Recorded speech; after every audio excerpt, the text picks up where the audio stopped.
The hallway of the DMV office was stuffy and packed with people, all visibly frustrated by the long wait. The air conditioner was malfunctioning, leaving everyone deprived of fresh air and resorting to fanning themselves with hats and folders. A young security guard served the crowd with an uninterested expression, noting how it seemed like the same seniors, immigrants in dirty work clothes, and nervous young mothers with crying children had been waiting there for years. Their faces were tired and worn.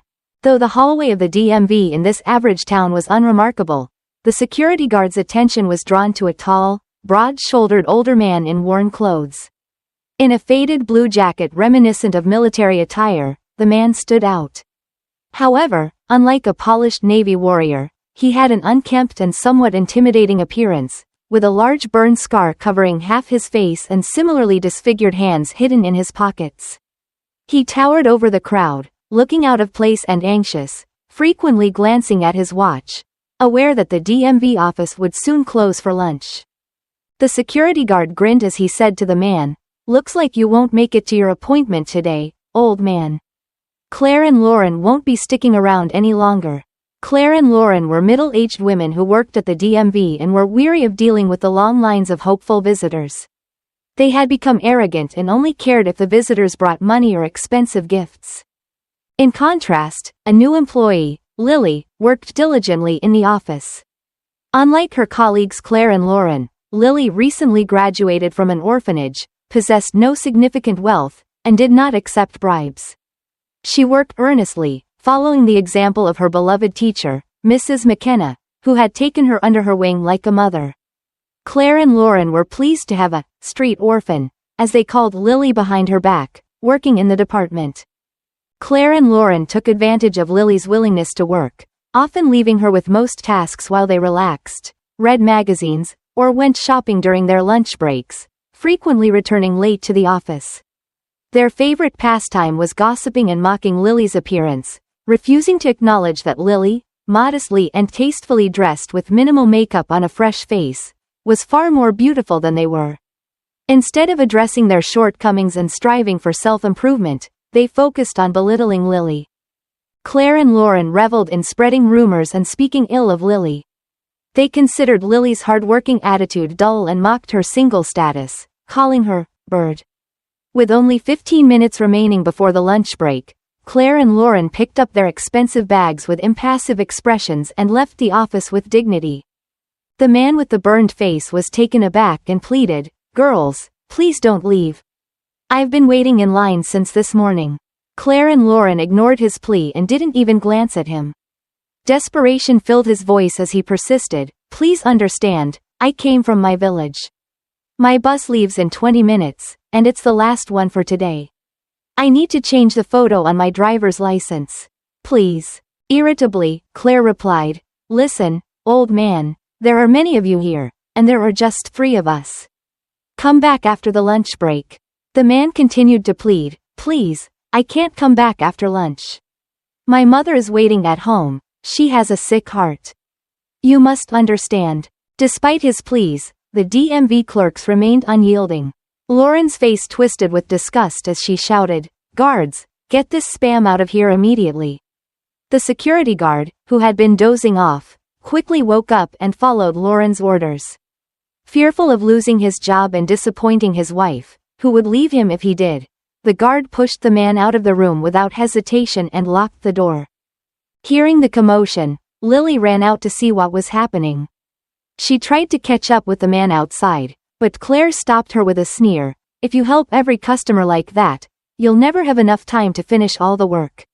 One person helping everyone else will slow everyone down." Ignoring Claire, Lily called out to the man, who turned to her with hopeful eyes. Despite hesitating at the sight of his burn scar, she quickly composed herself and said, "Please come back to the office.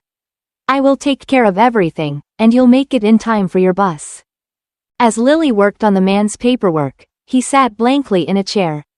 He muttered, "Is there no justice in this world? What for? What for did I risk my life for them?" Lily handed him the completed document, saying, "Here you go, please. And I'm sorry for what my colleagues said. Their work is stressful, and they're burned out. Unfortunately, this is what happens to people in the office sometimes." The man with the burn scars thanked Lily and wished her happiness before leaving the office. An hour later, Claire and Lauren returned from their lunch break, only to be met with glares from the people waiting in line. Someone in the crowd muttered, "Insolent." The girl continued working alone without uttering a word while Claire and Lauren wandered around. The people's anger echoed throughout the DMV, with some saying, "No, we can't let this go. We should file a complaint." Another sighed sadly, "What good will it do? They'll just get fired and replaced by others. It's better to give them money and let them choke on it." The day she was continued as usual. In the evening, Claire and Lauren laughed and mocked Lily. "We've never seen such a fool. You'll be the first one. That man lied to you and got help out of pity, and you got tricked." Lily ignored their words, quickly heading home, where her beloved cat, Max, awaited her. She thought with a smile, Max probably got bored and tore the wallpaper again, as she happily tapped her heels on the pavement. A few days later, the authorities visited the DMV. The guard perked up when he saw the city mayor, Mr. Mitchell Reckenzone, stepping out of his expensive SUV with his entourage. Confidently marching down the narrow corridor, the mayor firmly grasped the door handle, hearing voices inside. "No need to roam around without a call," he said, flinging the door open to the office. Claire and Lauren froze, unable to speak, their coffee mugs trembling in their ringed hands. Lily looked on with interest as the formidable mayor exclaimed, "What kind of nonsense is happening here?" "The other day, an honorable resident of our city and war hero, Chris Dober, came here, and you humiliated him." Claire and Lauren tried to defend themselves, batting their eyelashes, but the mayor wouldn't listen. It turns out the hero missed his bus after all. Desperate, he decided to walk, hoping to catch a ride. An expensive SUV stopped in front of Chris, and the driver was me, the mayor. Recognizing the honorable citizen, I felt my duty was to take him to his destination. The mayor continued, "Chris Dober, a submariner midshipman, served in a nuclear submarine for a long time. One day, a terrible fire broke out on the ship, threatening to turn into a large-scale disaster that could destroy dozens of lives and cause irreparable environmental damage. After putting out the fire, Claire and Lauren were speechless, their faces pale, as the mayor revealed the true identity of the man they had mistreated. Lily felt a sense of justice as the mayor exposed Chris Dober's heroism and her colleagues' disgraceful behavior. Mr. Dober received severe burns and became disabled. Chris was discharged from the service and sent home for a well-deserved rest, but new troubles awaited him in his hometown. Upon seeing his condition, his wife quickly packed her suitcase and left him. Chris later discovered that his ex-wife was having an affair with a small market trader. She was then seen with another man and then another. An unemployed and disheartened Mr. Dober went to live in his village with his elderly mother, leading a solitary life. He began drinking but never lost control. He helped his mother with housework, completely neglecting his appearance. He forgot that many people still judge others by their clothes, so he came to the DMV office in shabby clothes that made him feel comfortable. In the village, the inhabitants had long known and gotten used to his old midshipman's pea jacket and the scars on his face.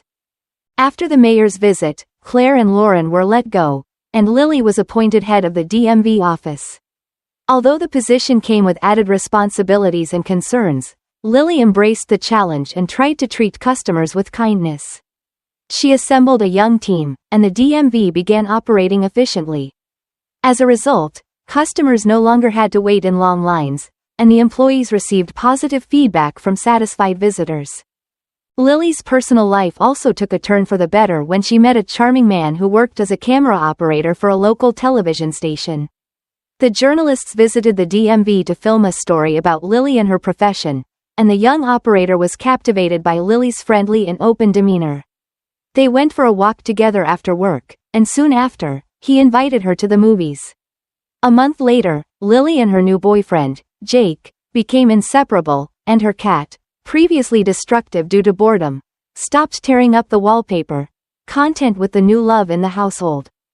On Memorial Day, Lily and her friends, including Jake, who was filming a story for the evening news, attended a gathering together. Lily was invited as a guest of honor, being recognized as the best social worker. While on stage, she saw a distinguished man in a full-dress uniform. The sailor's chest was adorned with medals and decorations. Lily recognized the man as Chris Dober, a brave hero, and the sight of him made her heart race with pride. That day, the hero gave a heartfelt speech to the residents. He shared his life story and spoke about his deeds, modestly noting that he fulfilled his duties and served his country not for the sake of receiving medals but because it was the right thing to do. The most important thing is to be human. Not everyone can put themselves in harm's way or sacrifice themselves for others. For me, the epitome of honesty and integrity was a kind and lovely girl who reached out to me when everyone else had turned away. Lily saw the hero inviting her to the podium as she heard her name being called. With the help of others, she climbed up onto the tall platform. The entire city erupted in applause as the honorary citizen presented her with a beautiful bouquet of lush roses. Jake captured the moment on camera, and in the evening, while watching the news, he excitedly told Lily that she should have no doubts about his sincere and genuine love for her. "Why?" Lily asked. "Look how beautiful you are on the screen, just like a movie star," Jake replied.